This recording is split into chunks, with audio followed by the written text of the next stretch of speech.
Hello everyone, this is Raj sir.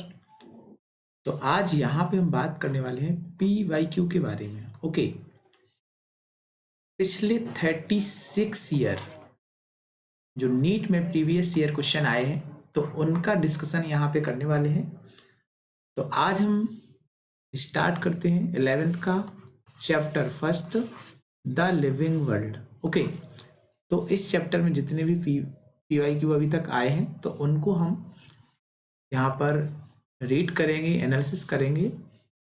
और अगर आपको हमारी ये वीडियो पसंद आती है तो कमेंट करके बताना। तो इस तरीके से हम पूरा 11th प्लस 12th दोनों के जो नीट में आए हुए PYQ हैं उनको यहाँ पे हम डिस्कस कर लेंगे। ओके, तो इससे क्या रहेगा, अभी जो नीट 2024 का एग्ज़ाम जो है ना, जो 5 मई को है, तो इसमें आपको बहुत ज़्यादा प्रॉफिट मिल जाएगा। ओके, तो जैसे भी ये सीरीज़ आपको पसंद आती है तो आपको क्या करना है, कमेंट करना, ताकि मैं इस चैप्टर जैसे सारे चैप्टर यहाँ पे अपलोड कर सकूँ।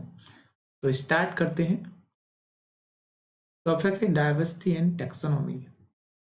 कुछ क्वेश्चन यहाँ पर जो रिड्यूस है तो यहाँ पे मैंने हाईलाइट कर दिए हैं उसको। ओके, तो उनको अपन नहीं करेंगे। तो यह स्टार्ट करते हैं। क्वेश्चन नंबर 4, यहाँ पे study 4 statement given below, select 2 correct 1। यहाँ पे हमको 4 स्टेटमेंट दी गए हैं। ओके, इसमें से हमको क्या करना है, 2 स्टेटमेंट को छांटना है और उसको करेक्ट बताना कि भाई करेक्ट स्टेटमेंट कौन कौन से हैं। तो यहाँ पे फर्स्ट स्टेटमेंट है आपका, definition of biological species was given by Ernest Mayr. Okay, तो ये तो सही है। फिर second, photo period does not affect, तो यहाँ पर नॉट की वजह से ये ऑप्शन क्या हो जाएगा आपका, रॉन्ग हो जाएगा। अफेक्ट करता है। Question number 3, binomial nomenclature was system given by R.H. Whittaker, तो R.H. व्हिटेकर नहीं है। R.H. व्हिटेकर के प्लेस पर अगर यहाँ पर आपका कैरोलस लिनियस होता, ओके, तो ये आपका आंसर सही है, क्योंकि R.H. व्हिटेकर ने तो क्या दिया था भाई, 5 किंगडम सिस्टम दिया था। ओके, जबकि यहाँ पर कैरोलस लिनियस आना चाहिए, तब ये राइट होता। कुछ fourth, unicellular organism reproduction is synonyms with growth. Okay, तो यहाँ पर आपका ये ऑप्शन भी क्या है, राइट है। मींस यहाँ पे ऑप्शन फर्स्ट और सेकंड, तो ये ऑप्शन आपका हो जाएगा यहाँ पे सी इज राइट ना, है ना, तो इसके लिए सी ऑप्शन इज राइट। फिर क्वेश्चन नंबर 5, क्वेश्चन नंबर अगर हम 5 की बात करें बेटा, तो यहाँ पर है बायोलॉजिकल ऑर्गेनाइजेशन स्टार्ट विथ, ये स्टार्ट कहाँ से होता है, तो यहाँ पे इसके रिगार्डिंग सब microscopic, molecular level, cellular level, organism level and atomic. तो यहाँ पर राइट ऑप्शन क्या हो जाएगा आपका, सब माइक्रोस्कोपिक, मॉलिकुलर लेवल। और आपको पता है कि सब माइक्रोस्कोपिक में कितने लेवल आ जाएंगे, 4 लेवल आ जाएंगे ना। कौन कौन से लेवल आ जाएंगे इसमें, 4। तो यहाँ पे सबसे पहले आ जाएगा आपका कार्बोहाइड्रेट, है ना, कार्बोहाइड्रेट आ जाएगा। फिर लिपिड की बात करें तो लिपिड भी आ जाएगा। Protein and nucleic acid, protein and nucleic acid, तो ये आ जाएंगे आपके 4 microscopic level. Question number 6, okay, तो यहाँ पे आपका A answer is right now. Question number 6, the living organism can be unexceptionally distinguished from non-living thing on the basis of their ability। यहाँ पर लिविंग और नॉन लिविंग में unexceptionally distinguish कौन है, या कौन सा ऑप्शन यहाँ पर राइट है, तो उसके रिगार्डिंग हमको बताना है। रिस्पॉन्सिवनेस टू टच, ओके, तो ये रॉन्ग हो जाएगा। And we, interaction with the environment and progressive revolution, okay, तो ये हो जाएगा आपका क्या, राइट ऑप्शन यहाँ पे। एंड रिप्रोडक्शन की बात करें तो ये not clear. And growth and movement की बात करें तो ये नॉट क्लियर। बिकॉज अगर हम बात करें कि ये आंसर आपका राइट क्यों हुआ, यहाँ पे ऑप्शन बी इज राइट, क्योंकि all living organism interact with their environment, जितने भी लिविंग ऑर्गेनिज्म होते हैं ये सारे इंटरेक्शन करते हैं किससे, अपने सराउंडेड एटमॉस्फेयर से, इन्वायरमेंट से इंटरेक्शन करते हैं। और ये फिर क्या करते हैं भाई, इवोल्यूशन करते हैं। इवोल्यूशन को ये क्या करते हैं, शो करते हैं। तो इसके रिगार्डिंग यहाँ पे B option is right now. फिर क्वेश्चन नंबर 7 देखते हैं। तो 7 में हमको बताया गया कि which of the following in example negative feedback of the loop in human. मतलब यहाँ पे हमको नेगेटिव फीडबैक के बारे में बताना है। ओके, तो क्वेश्चन हम ऑप्शन फर्स्ट है construction of skin, blood vessels and contraction of skeletal muscles when it is too cold. मतलब उसने कहा जब हमको ज़्यादा सर्दी लगती है, ज़्यादा ठंडी लगती है, तो हमारी जो स्किन हो जाती है ये कॉन्ट्रैक्ट हो जाती है। अगर हम स्केलेटल मसल्स की बात करें तो ये भी कॉन्ट्रैक्ट हो जाती हैं। तो ये कॉन्ट्रैक्ट हो रही, मतलब ये आपकी क्या है भाई, ये नेगेटिव फीडबैक को ही शो करती है। तो यहाँ पर option A is right now. Okay, अच्छा देखो होता क्या है कि अगर हम बात करें कि सपोज दैट जैसे ये पर्सन है भाई, है ना, ये पर्सन है, टिंकू हो गया आपका, और बाहर का जो एटमॉस्फेयर है, तो यहाँ पर अभी जैसे कि अभी विंटर का टाइम चल रहा भाई, तो यहाँ पे जो एटमॉस्फेयर है मीन्स थोड़ा सा कम रहता है, टेम्परेचर थोड़ा सा कम रहता है। सपोज दैट इसका टेम्परेचर कितना है, 37 है, और बाहर का टेम्परेचर अगर हम बात करें तो 20 डिग्री सेल्सियस है। अब देखो, अब बाहर का भले ही कितना रहे लेकिन टिंकू का 37 ही रहेगा, और 37 से चेंज नहीं होगा, और इसी प्रोसेस को हम क्या बोलते हैं, होम्योस्टैसिस। ओके, और अगर होम्योस नहीं चेंज होता है तो भाई होम्योस्टेसिस है। लेकिन यहाँ पर एक कॉन्ट्रैक्ट हो रहा है किसकी वजह से, कोल्ड की वजह से, तो ये हो जाएगा आपका क्या, नेगेटिव फीडबैक। ओके, अगर नहीं हो रहा तो भाई पॉजिटिव फीडबैक है, लेकिन हो रहा तो ये नेगेटिव फीडबैक। तो फर्स्ट इज, और बाकी देखो ये पॉजिटिव है। अगर हम बात करें secretion of tear after the falling of sand particle into the eye. अब एक्चुअल में क्या होता है कि हमारी जो आंखें रहती हैं भाई, जैसे ये हमारी आंखें हैं, तो आंखों में क्या होता है, यहाँ पर एक ग्लैंड्स होती है, और इस ग्लैंड का नाम क्या होता है, लैक्राइमल ग्लैंड। कौन सी ग्लैंड, लैक्राइमल ग्लैंड। अब एक्चुअल में क्या हुआ, ये आंखें हैं, तो लैक्राइमल, जैसे कि देखो जब कोई डस्ट पार्टिकल हमारी आंखों में लग जाते हैं, जैसे ये डस्ट पार्टिकल गए, तो यहाँ पर जो लैक्राइमल ग्लैंड होती है गुस्सा हो जाती है। गुस्से का है तो ये क्या हो जाती है भाई, स्टिमुलेट। क्या हो गई, ये स्टिमुलेट। और जैसे स्टिमुलेट हुई तो लैक्राइमल ग्लैंड में भाई फ्लूइड भरा होता है, और ये फ्लूइड यहाँ पर निकलने लगता, तो उसी को हम क्या बोलते हैं कि हमारे आंसू आने लगते। तो आंसू आना क्या है, पॉजिटिव है, क्योंकि जब कोई इंसेक्ट, जब कोई कीड़ा हमारी आंखों में चला तो ये पॉजिटिव मैकेनिज्म है ना। या फिर salivation of the mouth and site of the delicious food, मतलब बहुत अच्छी स्वादिष्ट भोजन देख के हमारे मुंह में ला रहे, तो ये भी क्या है, positive. And secretion of the sweat gland and construction skin blood vessels when too hot, जब ज़्यादा गर्मी होती है तो हमारी बॉडी से पसीना निकलता है, तो ये भी क्या है आपका पॉजिटिव। तो 3 मैकेनिज्म पॉजिटिव, बाकी ये मैकेनिज्म क्या है आपकी नेगेटिव। ओके, तो आई थिंक आप समझ पा रहे होगे। अब क्वेश्चन देखते हैं अपन 8। तो क्वेश्चन देखते बेटा 8। क्वेश्चन 8 हमारा कहता है carbohydrate, carbohydrate the most abundant biomolecule on earth are produce by. तो कार्बोहाइड्रेट किससे प्रोड्यूस होता है, तो all bacteria, fungi and algae. Okay, तो ये ऑप्शन आपका यहाँ पे रॉन्ग हो जाएगा। ओके, फंगाई की वजह से, क्योंकि बैक्टीरिया, हाँ बैक्टीरिया ऑल भी नहीं आएंगे इसमें, कुछ आ सकते हैं, है ना, तो फंगाई की वजह से ये भी रॉन्ग हो जाएगा। हाँ, लेकिन ऑप्शन सी सही है आपका, some bacteria, algae and green plant, है ना। आपको पता है भाई ग्रीन प्लांट तो भाई फोटोसिंथेसिस करेगा। देखो फोटोसिंथेसिस क्या होती है, चलो मैं फोटोसिंथेसिस बता देता हूँ भाई आपको, है ना। देखो होता क्या है कि जैसे ये आपका प्लांट है, अब इसमें क्या होता है भाई, क्लोरोफिल होता है। इसमें क्या होता है, क्लोरोफिल, और क्लोरोफिल और ये सनलाइट, है ना, ये क्या है आपकी सनलाइट। तो यहाँ पे जो वाटर रहता है प्लांट में, और यहाँ पर CO2 इसको एयर से मिल गई, तो ये क्लोरोफिल सनलाइट की प्रेजेंस में ये क्या बनाता है, ग्लूकोज बनाता है, C6H12O6। तो साथ में क्या बनाएगा भाई, आपका O2 बना लेगा, और साथ में क्या बना लेगा, यहाँ पे एनर्जी बना लेगा ना। तो ये पूरी मैकेनिज्म को एक साथ अपन क्या बोल देते हैं, पीएचएस का ही तो फोटोसिंथेसिस है ना। तो फोटोसिंथेसिस के दौरान देखो, अब ये क्या है, एक प्रकार से कार्बोहाइड्रेट है ना, ग्लूकोज। तो ग्लूकोज आपका बनता है, तो यहाँ पे कुछ बैक्टीरिया, जैसे कि अगर हम उस बैक्टीरिया का, जैसे आपने कहा भाई कुछ बैक्टीरिया, तो उसका नाम बताओ, कौन सा बैक्टीरिया यहाँ पर ग्लूकोज बनाता है, तो उसका नाम है रोडो स्यूडोमोनास। ओके, रोडो स्यूडोमोनास, है ना। तो ये आपका बैक्टीरिया है जो क्या करता है, ग्लूकोज को बनाता है ना, ध्यान रखना ये। तो ऑप्शन सी यहाँ पे आपका राइट हो जाएगा क्वेश्चन नंबर 8 के लिए। क्वेश्चन नंबर 9 देखते बेटा। यहाँ पर बताया गया more than 70% of world fresh water is content. उसने कहा कि भाई जो 70% विश्व में जो फ्रेश वाटर है वो कहाँ पे है। तो 9 के लिए अंटार्कटिका, ग्रीनलैंड, ग्लेशियर्स, माउंटेन। तो ये तो आपके ऑप्शन नहीं है, लेकिन यहाँ पर आपका D option is right now, है ना, पोलर आइस में।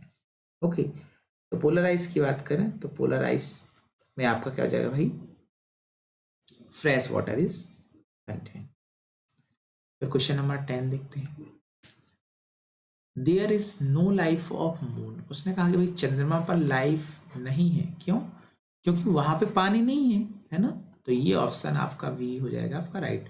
O2 लाइट टेम्परेचर तो है लेकिन पानी नहीं है, इसीलिए वहां पे लाइफ आपकी पॉसिबल नहीं है ना। फिर उसके बाद क्वेश्चन नंबर 11 देखते हैं। क्वेश्चन नंबर थोड़ा सा मैं जूम कर ले रहा हूँ, ये देखो। तो क्वेश्चन नंबर 11 कहता है कि most important feature of living system का मोस्ट इंपोर्टेंट फीचर आपको बताना है। तो utilise oxygen to generate energy, ये मोस्ट इंपोर्टेंट नहीं है। रेप्लिकेट जेनेटिक, हाँ ये रेप्लिकेशन करता है, तो ये लिविंग का मोस्ट इंपोर्टेंट फीचर है। जेनेटिक इंफॉर्मेशन क्योंकि पास होती है, जैसे कि सपोज ये टिंकू है ना, अब ये टिंकी है, अब ये दोनों शादी करेंगे भाई, तो जब इनके जो बेबी होंगे, है ना, जो बेबी होंगे, तो इन दोनों की इंफॉर्मेशन डीएनए के थ्रू किस में आ जाएंगे, इसके बच्चे में आ जाएंगे। तो यही तो जेनेटिक इंफॉर्मेशन है। तो यहाँ पे वी ऑप्शन इज राइट ना। ओके, प्रोड्यूस गैमेट, भाई गैमेट तो दोनों करते हैं, है ना, एसेक्सुअल भी गैमेट प्रोड्यूस करते हैं। तो यहाँ पे ये नॉट क्लियर, एंड यहाँ पे भी ये भी नहीं है ना। तो क्वेश्चन नंबर 11 के लिए आपका B option is right now. Question number 12 देखो। तो ये तो मैंने आपको बता ही दिया कि भाई होम्योस्टेटिस क्या होता है। होम्योस्टेटिस सिवाय होता है कि बाहर का टेम्परेचर चाहे कुछ भी जो भी रहे, लेकिन हमारी बॉडी का टेम्परेचर चेंज नहीं होगा, है ना। उसी को हम बोलते हैं टेंडेंसी टू रेजिस्ट चेंज। जो बाहर के टेम्परेचर चाहे कुछ भी, जैसे कि बाहर का 24 है, लेकिन हमारी बॉडी का क्या 24 से चेंज हो जाता क्या? हमारी बॉडी का 24 होता क्या? नहीं होता, है ना।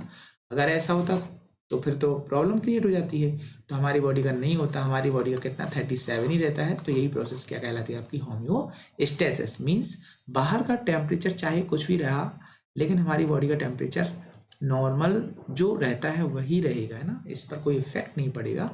That process is called homeostasis. Okay, तो बाकी ऑप्शन यहाँ पे रॉन्ग है और आपका ये ऑप्शन क्या आ जाएगा, राइट। क्योंकि अगर हम होम्योस की बात करें तो होम्योस का मतलब ही होता है सिमिलर, है ना। होम्योस का मतलब क्या होता है भाई, सिमिलर। और स्टेसिस की बात करें तो इसका मतलब होता है स्टैंडिंग, है ना, सिमिलर स्टैंडिंग। तो ये हो जाएगा आपका होम्योस्टेसिस। क्वेश्चन नंबर नेक्स्ट देखते हैं। 12 के बाद देखते हैं अपन क्वेश्चन नंबर फिर 14, 15 और 16 तीन क्वेश्चन है। तो यहाँ पर select the correct written scientific name of mango and first describe the Carolus Linnaeus. तो यहाँ पर मैंगो, है ना, मैंगो के लिए आपको सही नेम बताना है। तो 14 के लिए अगर हम बात करें तो कौन सा ऑप्शन यहाँ पे वेस्ट हो जाएगा। तो देखो, अगर हम मैंजीफेरा इंडिका लिन की बात करें तो ये आपका वेस्ट ऑप्शन है। मैंजीफेरा इंडिका आपका वेस्ट नहीं है, क्योंकि यहाँ पर लिन नहीं लिखा है, इसकी वजह से ये गलत हो। अगर लिन होता तो फिर ये सही होता। मैंजीफेरा इंडिका, तो ये भी आपका रॉन्ग इसलिए क्योंकि देखो ये तो सही है, क्योंकि ये जो पहला लेटर होता है जीनस होता है, दूसरा स्पीसीज होता है, और पहला लेटर यहाँ पर कैपिटल होता है और स्पीसीज क्या होता है, स्मॉल होता है। तो ये तो सही है, लेकिन दोनों यहाँ पर कैपिटल है, तो इसकी वजह से ये रॉन्ग है। और ये भी आपका, ये दो इसने कैरो लिख दिया, तो ये आपका ओनली जो ऑथर रहता है इसका लास्ट नेम भी लिखना होता है, वो भी एब्रीवेशन फॉर्म में ना। तो इसलिए ये आपका यहाँ पे option is right now. Question number 15, which of the following feature is against of rule of ICVN, है ना, international code of botanical nomenclature, जो प्लांट के लिए दिया गया था। और एक और रहता है आपका ICZN, मतलब international code of zoological nomenclature, जो किसके लिए दिया गया भाई, आपका एनिमल के लिए दिया गया, है ना। तो यहाँ पे इसके लिए कौन अगेंस्ट है इसके, उसने ये कहा कि इसके अगेंस्ट कौन है ना। तो 15 की अगर हम बात करें बेटा, तो देखो अगर हैंड रिटन साइंटिफिक नेम और अंडरलाइन, तो हाँ, जैसे अगर अपन कुछ हाथ से लिखते हैं, सपोज दैट ये मैंगो है, देखो इसको ऐसे समझो बेटा, जैसे ये मैंगो है, अगर हम मैंगो की बात करें तो मैंगो का साइंटिफिक नेम क्या होता है? मैंगो का साइंटिफिक नेम है मैंजी फेरा, है ना, इंडिका। और ये साइंटिस्ट नहीं है, कैरोलस लिखी है, तो यहाँ पर अपन लिन कर देते हैं भाई। अब देखो, अगर हमने ये हाथ से लिखा ना हमने, तो हम क्या करेंगे, इसको सेपरेटली अंडरलाइन फिर करना पड़ेगा। तो ये आपका पहला रूल कहता है ना, तो ये तो सही है।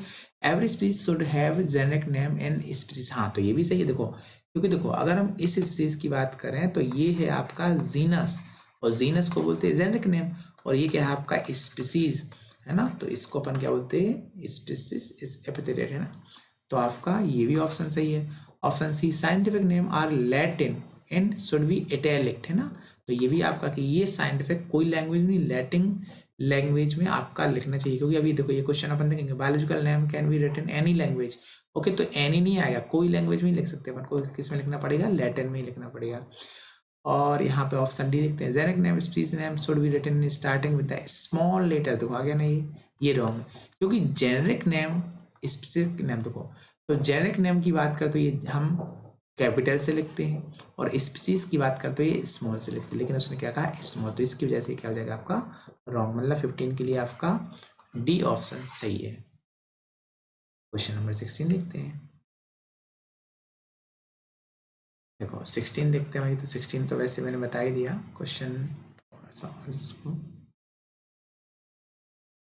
देखो, तो 16 क्वेश्चन कहता है, nomenclature is governed by certain universal rule and which one of the following contrary to the rule of nomenclature. यहाँ पर एक कौन सा अगेंस्ट जा रहा है ना, बाकी सही है, लेकिन एक ऐसा ऑप्शन है जो आपका कॉन्ट्रेरी है, मतलब रूल ऑफ नॉमेनक्लेचर के अगेंस्ट है। तो आपको बता ही दिया भाई, देखो यही अगेंस्ट है जो मैंने आपको बताया ना, कौन सा, डी ऑप्शन।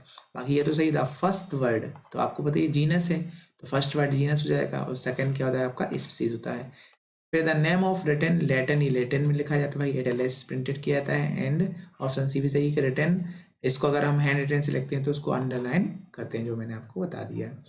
तो यहाँ पर जो क्वेश्चन आपके इम्पोर्टेंट थे मैंने वो सारी डिस्कशन कर लिए, और आई थिंक आपको समझ में तो आ ही गए होंगे, बहुत आसान से क्वेश्चन थे। और इसके बाद अब मैं आपको NCERT पर ले चलता हूँ ना, जो बहुत, मैंने इसमें क्या किया, 36 ईयर, मतलब 36 साल के पेपर को एनालिसिस किया, और उसके बाद मैंने यहाँ पे फिर NCERT में इसको हाईलाइट किया। तो आपको क्या करना है, बस इसको रीड करना है, और ज़्यादा टाइम नहीं देना, क्योंकि टाइम वैसे भी कम है।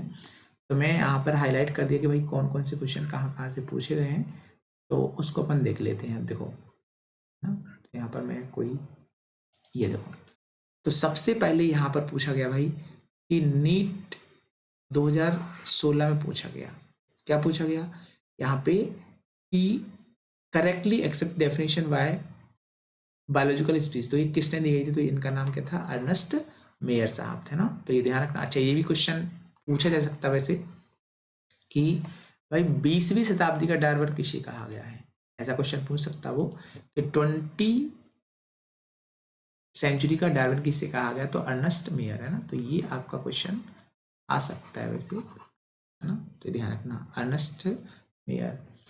फिर यहाँ पर ये भी पूछ सकता है कि भाई इनको ट्रिपल क्राउन किसको कहा जाता है, तो आपको पता है अर्नेस्ट मायर को। इन्होंने क्या दिया था भाई, 3 प्राइज इनको मिले थे, तो जिसका ट्रिक है CVI, है ना, CVI, है ना। सी का ये तो क्रेफर्ड प्राइज, जो उनको कब हुआ था भाई, 1999 में मिला था, है ना।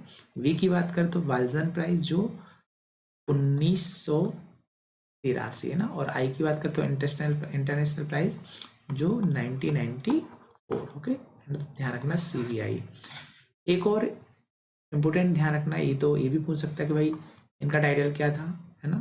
तो इसकी बात करें तो ये Alexander Agassiz professor of zoology emeritus, है ना। या फिर अगर इसकी बात करें कि इनका साइंटिफिक करियर 80 वर्ष का रहा, रिसर्च इन्होंने किया, किस किस में रिसर्च किया, तो उसको ध्यान रखने का तरीका है ornithology, taxonomy, zoology, evolution, systematic and history of the philosophy of the biology, है ना। तो हॉस्टेज से आपको ध्यान रखना है ना। फिर उसके बाद देखो, तो और डाइवर्सिटी ऑफ द, हाँ यहाँ पर ये पॉइंट आपका इंपॉर्टेंट है, इसको ध्यान रखना कि बायोलॉजिकल बायोडाइवर्सिटी कितनी है, तो भाई 1.7 to 1.8 मिलियन, और तो इम्पोर्टेंट नहीं है। मैं वही क्वेश्चन यहाँ पर लिया है कि जो आपके आए है ना, तो इसलिए मैं ज़्यादा नहीं बताऊंगा, जो आपके आए वही अपन देखेंगे। यहाँ पर आपका ये आ सकता है आई है, ICVN full form, ICZN, ICVN का फुल फॉर्म क्या होता है, कोड फॉर बॉटनिकल नोमेनक्लेचर, जो किसके लिए दिए जाते हैं भाई, बॉटनी का है तो भाई प्लांट है ना, जो किसके लिए, प्लांट के लिए, और ICZN एनिमल के लिए होता है ना, जूलॉजिकल का है तो एनिमल। फिर यहाँ पर 2 कंपोनेंट के बारे में पूछा गया, और 2 कंपोनेंट में क्या जाएंगे आपके, जीनस और स्पीसीज आ जाएंगे, और ये किसने दिया था, कैरोलस लिनियस ने दिया था, है ना। तो 2 वर्ड आया था, 1994 में आया था, ये 2016 में पूछा गया था। और देखो ये डेट मैंने सब कुछ लिखा है ना, मेंजीफेरा इंडिका, तो मेंजीफेरा इंडिका को हम कैसे लिखते हैं, लिन भी लगाते हैं, जीनस इसमें मेंजीफेरा हो जाएगा, और इंडिका क्या हो जाएगा, आपकी स्पीसीज हो जाएगी। ये आपके जो रूल हैं ये बहुत इंपॉर्टेंट है, 10 स्टार अगर यहाँ से क्वेश्चन आएगा इस चैप्टर से, तो यहाँ से आने की 100% चांस है। तो बायोलॉजिकल नेम, पहला रूल क्या है भाई, biological name are generally in Latin and written in italic. देखो ये किस में होती है, लैटिन लैंग्वेज में, जबकि इसको हम किस में लिखते हैं, इटैलिक में लिखते हैं। इसको लैटिनाइज कर लेते हैं, और इनका जो ओरिजिन है वो क्या है, लैटिन। उसने क्या लिखा था, एनी लैंग्वेज, तो नहीं, Latin. Second rule, first word, अब फर्स्ट वर्ड आपको बताइए भाई, ये जीनस होता है, और उसके अलावा जो सेकंड वर्ड होता है इसको हम क्या बोलते हैं, स्पीसीज एपिथेट बोलते हैं। जैसे कि मैंगीफेरा, तो मैंगीफेरा क्या है, जीनस, और इंडिका क्या है, स्पीसीज है। तो फिर both the word biological name hand retain, अगर हम हैंड रिटेन से लिखते तो हम उसको क्या करते, सेपरेटली अंडरलाइन करते, जैसे कि मैंने आपको बताया, और इसको हम प्रिंट करते किसमें, इटैलिक में करते, क्योंकि इसका जो ओरिजिन है वो क्या है, लैटिन ओरिजिन है ना। फिर क्वेश्चन नंबर सॉरी ऑप्शन 4 की पॉइंट 4 की बात करें, तो the first word denote the genus, पता ही है आपको, और जिसको हम किस करते हैं, इस कैपिटल लेटर से स्टार्ट करते हैं। जो सेकंड वर्ड होता है इसको हम स्मॉल लेटर से स्टार्ट करते हैं ना, जैसे कि मैंजीफेरा में मैंजी क्या है आपका, ये जीनस है, और ये कैपिटल लेटर से स्टार्ट हुआ, और ये स्पीसीज है जो इसको हमने स्मॉल लेटर से स्टार्ट किया। और जब हम पूरा नाम लिखते तो साइन ऑथर का नाम भी लिखते हैं एब्रिटेड फॉर्म में, जैसे कि यहाँ पर लिनियस ने दिया तो इनका नाम लिखा हमने लिनियस, ओके, लिन। फिर क्लासिफिकेशन आता है भाई, क्लासिफिकेशन हमने, अच्छा यहाँ से एक क्वेश्चन आया था सिस्टेमेटिक से ना, तो सिस्टेमेटिक मतलब उन्होंने पूछा था कि जो न्यू सिस्टेमेटिक टर्म ये किसने दिया था, ये साइंटिस्ट थे जूनियल हक्सले, इन्होंने ये दिया था 1998 में आया था। फिर हाँ, यहाँ पर ये पूछ सकता है आपसे कि टैक्सोनॉमिक कैटेगरी क्या होती है, तो यूनिट ऑफ टैक्सोनॉमी क्या है, तो यहाँ पर आंसर क्या जाएगा आपका, टैक्सोन है। यूनिट क्या है भाई इसकी, टैक्सोन है।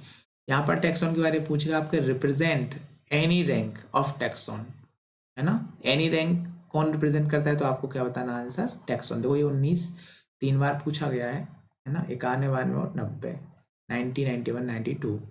स्पीसीज के रिगार्डिंग ये क्वेश्चन 2023 में 2003 में आया था, ये रियल बेसिक यूनिट ऑफ, अच्छा नीट यहाँ पर इसलिए क्योंकि नीट ही अब है, बाकी पहले AIPMT होता था तो AIPMT यहाँ पर लिख सकते हैं, लेकिन मैंने नीट ही लिखा है। तो real basic of unit of classification हम क्या बोलेंगे भाई, स्पीसीज बोलेंगे। ये क्वेश्चन आया था आपका यहाँ पर, ये 2011 में भी क्वेश्चन पूछा गया था कि जो टाइग्रेस है तो ये क्या है, फैमिली है कि क्या है, तो आप क्या बताओगे, ये क्या भाई, टाइग्रेस क्या है, स्पीसीज है ना, जैसा कि आप देख पा रहे होगे। क्वेश्चन यहाँ से 2001 में भी आया था कि less general in character as compare to genus, तो यहाँ पर जीनस की कंपेयर में लेस जनरल कैरेक्टर किसके हो सकते हैं, तो आपका राइट ऑप्शन क्या हो जाएगा, स्पीसीज, ओके, तो ये ध्यान रखना। फिर यहाँ पर एक क्वेश्चन और पूछा गया था 2016 में कि टोमेटो और पोटैटो दिया गया था, तो उसने बताया था कि किस फैमिली से बिलोंग करते हैं, तो इनकी दोनों की फैमिली क्या है, एक ही है, और उस फैमिली का नाम क्या है, सोलेनेशी, क्या है, सोलेनेशी। अगर हम पोटैटो की बात करते हैं तो इसका साइंटिफिक नेम है सोलिनम ट्यूबरोसम, और टोमेटो की बात करते हैं उसका नाम है लाइकोपर्सिकम एस्क्यूलेंटम, ओके, तो ये ध्यान रखना। 2016 में क्वेश्चन पूछा गया था। अच्छा यहाँ से एक क्वेश्चन आता है बेटा कि ऑर्डर बताओ इसका, है ना, तो ऑर्डर आपको देखो याद रखने का तरीका है, पीसीओ फंगस करना आपको, है ना, पीसीओ फंगस,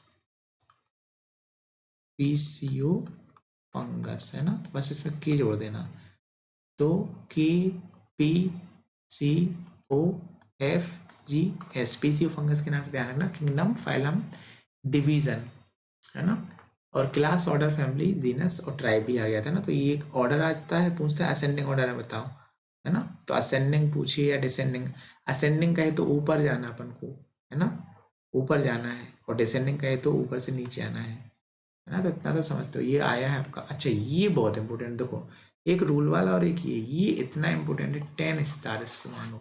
यहाँ से नीट में क्वेश्चन पूछा, देखो ये मैं 11th-12th के लिए नहीं, ये मैं नीट का बता रहा हूँ ना, कि इनसे यहाँ से देखो ये सब कुछ आया है, मैंने एनालिसिस किया है 36 वर्षों के पेपर को मैंने जब देखा, उसके बाद फिर मैंने यहाँ पर एनसीईआरटी में हाईलाइट किया ना, ताकि आपको बहुत आसानी, जो क्योंकि बच्चे क्या होता है कि जब पहली बार बच्चे पढ़ते तो उनको समझ में नहीं आता कि भाई हमको क्या पढ़ना क्या नहीं, तो इसलिए मैंने आपको एक आसान वे में बताने की कोशिश की। तो अगर आपको ये सीरीज़ अच्छी लगती है तो आपको क्या करना है, कमेंट करना कि हाँ सर आप ऐसे ही जो और भी चैप्टर हैं इसको भी अपलोड करते जाइए, ताकि हेल्प हो सके आपकी ना। तो आपको क्या करना है, कमेंट करना है। तो देखो यहाँ से आपको ये बहुत इंपॉर्टेंट है। अगर हम मैन की बात करें तो मैन का बायोलॉजिकल नेम क्या है, होमो सेपियंस, है ना, तो इसका जीनस क्या हो जाएगा, होमो हो जाएगा। और फैमिली की बात करें तो होमिनिडी हो जाएगी। ऑर्डर की बात करें तो प्राइमेटा, क्लास मैमेलिया हो जाएगा। फाइलम डिवीजन, देखो इसका भी ध्यान रखना, इसकी ट्रिक बनाई पपड़ी, है ना, पपड़ी का मतलब क्या था, PAPD, और आई का मतलब कुछ नहीं। तो अगर आप फाइलम, तो फाइलम किसके लिए यूज करते हैं अपन, एनिमल के लिए। और डी कहे तो डिवीजन, डिवीजन किसके लिए यूज करते हैं अपन, प्लांट के लिए, है ना, तो ये ध्यान रखना आता है। अच्छा फाइलम डिवीजन दोनों को किसने दिया था, तो ध्यान रखना हैकेल ने 1992 में आया था, ठीक है ना। तो मैन के लिए क्या जाएगा, फैमिली, ऐसा पूछेगा कि बताओ मैम मैन की फैमिली क्या है, तो आपको बताना पड़ेगा सर होमिनिडी है। हाउस फ्लाई की फैमिली क्या है, मस्किडी है। मैंगो की क्या है, अनारकिडी है। ऐसे कोश्चन पूछ सकता हूँ कि कोई सा भी, है ना। तो इसकी ट्रिक भी बता दे रहा हूँ ना, तो इसकी ऐसे ध्यान रखना है इसको कि हमारा PM चोर, है ना, हमारा PM चोर, तो ये याद करने का तरीका है ना। तो फैमिली होमिनिडी हो जाएगी, P order Primata, M Mammalia, और कॉर्डिटा आपका क्या हो जाएगा भाई, इसमें फाइलम हो जाएगा। हाउस फ्लाई की बात करें तो इसमें एक गाड़ी आती है मर्सडी, है ना, तो मर्सडी, एक आती है डिज़ायर, एक आती है I-20, और एक आती है ऑडी, है ना। तो ये गाड़ियों के नाम पे रख लिया, मर्सडी, डिज़ायर, I-20, ऑडी, है ना। तो उसने पूछा कि हाउस फ्लाई, तो ये आया है, देखो ये दो बार आया, तो बहुत इंपॉर्टेंट है ये हाउस फ्लाई का। मस्क का, डोमेस्टिक का, उसने कहा जीनस क्या है, तो मस्क का हो जाएगा, है ना। तो मर्सडी, डिज़ायर, तो मस्कडी, ऑर्डर डिप्थेरा, क्लास इंसेक्टा, और आपका ये फाइलम क्या हो जाएगा यहाँ पे, ऑर्थोपोडा, है ना। और ऑर्थोपोडा फर्स्ट लार्जेस्ट फाइलम है ना, ये ध्यान रखना, आगे पता चलेगा। और सेकंड लार्जेस्ट फाइलम की बात करें तो ये क्या हो जाएगा आपका, मोलस्का हो जाएगा ना, ध्यान रखना। मैंगो की बात करें, आम, है ना, तो ये क्या आपका प्लांट है, तो प्लांट के लिए अपन क्या यूज करेंगे भाई, डिवीजन यूज करेंगे यहाँ पर, है ना। तो ये मेंजिफेरा इंडिका, मेंजिस का जीनस हो जाएगा। फैमिली इसकी अनार्किडेसी हो जाएगी, है ना। ऑर्डर से अपेंडियल्स हो जाएगा, और क्लास इनकी डाइकोटिलेंस हो जाएगी, और ये आपका क्या हो जाएगा भाई, एंजियोस्पर्म हो जाएगा ना। तो इसका ध्यान रखने का तरीका है, अन्ना, एक अन्ना साहब थे, तो वो आंगन में घूम रहे थे, आंगन कहे तो बाहर वाला हिस्सा, तो अन्ना को सांप दिखा आंगन में, कहाँ पे दिखा, आंगन में, मतलब अनार्किडेसी, सेपेंडियल्स, डाइकोटिलन, और एंजियोस्पर्म। वीट की बात करें तो इसका नाम है ट्रिटिकम एस्टिवम, ट्रिटिकम सटाइवम के नाम से भी जानते हैं। ट्रिटिकम इसका जीनस हो जाएगा। तो ये पोएसी, है ना, इसकी फैमिली पोएसी, ऑर्डर पोएल, क्लास मोनोकोटिलन, और यहाँ पे डिवीजन एंजियोस्पर्म, है ना। तो इसकी तरीका है पूसीपाल, मंकी अंजू, ठीक है ना, मंकू अंजू कुछ भी कर देना। तो पोएसी, पोएल्स, मोनोकोटिलन एंड एंजियोस्पर्म। तो ये बहुत इंपॉर्टेंट है, इसको ध्यान रखना, मैंने तरीका भी बता दिया आपको। और बस ये चैप्टर, अब इसके अलावा यहाँ तक कुछ नहीं आया, तो अगर आप इतना भी करते हो तो इसमें से आपका क्वेश्चन आ जाएगा, एक क्वेश्चन यहाँ से आता है, तो ये आपका पूरा हो जाएगा। तो इस तरीके से मैंने पूरी चैप्टर का एनालिसिस करके पिछले 36 वर्षों के पेपर को एनालिसिस करके और चैप्टर आपका फर्स्ट कंप्लीट कर दिया है। और अगर आपको इसी तरीके से और चैप्टर चाहिए तो आपको कमेंट करके बताना पड़ेगा, है ना। और अगर आप वीडियो पसंद आई है तो चैनल को सब्सक्राइब कर देना, है ना। Okay, thank you so much बच्चों।